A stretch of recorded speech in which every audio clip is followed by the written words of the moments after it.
What is going on, guys? It is Joe here, and I've got the second episode of Luck of the Draw. Okay, so as you would have seen in the last episode, we did manage to get Rodrigo from our sort of searching, which wasn't a bad player at all, but I think he's got pretty bad fitness and he's completely out of formation as well, so he's not got the greatest chemistry and he doesn't get too many links within the team. But still, hopefully we can pick up a couple wins. Well, a couple would be ideal, but at least one, and we can add another player to our team. So a few people have said that someone else does this series, but really, Cody Tree does do the same sort, not really the same series, but he has a series with the same name.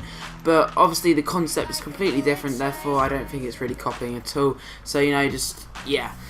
Anyway, so we're going to get into the first game here, and again our team's looking pretty bad as normal, but hopefully we can improve that. And he's got a team name of Silver Under 21s as always, well, not as always, as last time we were in the Gold Cup, and his team's looking decent. 4-4-1-1 sort of BPL team. Massa and Torres up there at the two strikers, well, centre forward and striker. The midfield looks pretty good with Lennon and Jarvis, some very good pace there.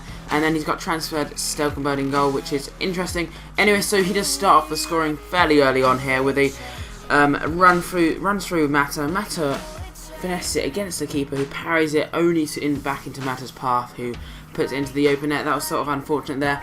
And again, Torres bursts through the defence, takes a shot. The keeper makes another good save, but again, unfortunately, it goes straight into the path of Anna Lennon, who again knocks it into the open net.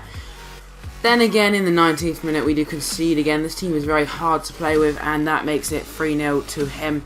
However, Shawcross does manage to get on the end of Joey Barton's very well-placed corner, and he heads it into the back of the net to make it 3-1. Sort of a little bit of a comeback on, and that gives us hope, and therefore we're able to go on and get another goal. As you'll see here, Rodrigo plays it into Lietzen, who does a nice tidy turn and finishes it excellently into the bottom right-hand corner. I was very impressed with that. Lietzen's actually a really good player. I mean, he's got good control, good shooting and everything like that, and he's just not got the starting pace that you would sort of need in FIFA 14, but apart from that, he's an excellent player. And then our first signing, or our first sort of improvement on the team, does get his name on the score sheet. That is Rodrigo, and he makes it 3-0, so it stays at 3-0 all the way to the end, and then our hearts are completely broken when one Mata breaks through. There's some really dodgy defending. EA sort of gave me a bit of BS there, and he managed to win the game in like the 89th minute, which is absolutely heartbreaking, and we do not get to upgrade in the first game.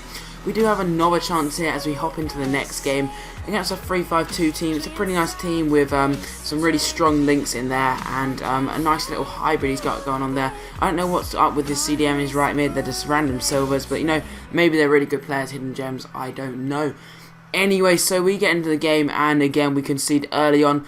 Nzogbe's shot is blocked in the box, whatever, and it falls to him, unluckily for me again, and he just smashed it past the keeper. The positioning wasn't great. We do win a penalty, however, and Joey Barton puts it just under the crossbar. As always, a great place to put your penalties, and it goes in every time for me. So Joey Barton makes it 1-1. He comes on the attack, he wins the corner there. Gorkuf's going to whip one in. We win the header, head it out, but again, some poor defending from us allows Loic Remy to have way too much space. He dribbles it round us and finesses it into the back of the net. He sort of pooped on me there. I was very unfortunate, really, to be honest, considering my defenders are so bad. But here we do come on the attack. A nice ball over to Lietzen, who does three amazing touches and then smashes it into the back of the net past the keeper. Look at that control there. Brings it down onto his chest, keeps up in the air. It still hasn't hit the floor. Hits the floor, hits on the half bar volley. As I said, Lietzen's a great player.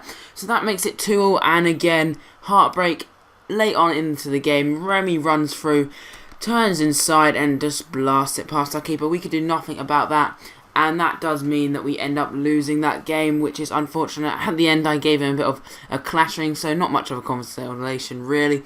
But we have lost 2 games in this episode, which is unfortunate, and we're not going to be able to upgrade. But tomorrow, I promise we will get an upgrade. I'm just going to try so hard, and if we don't get it in the first 2 games, I'll put a 3rd game in there. So hopefully we do, because this team is pretty bad, so it is hard to win. I hope you do appreciate that, guys.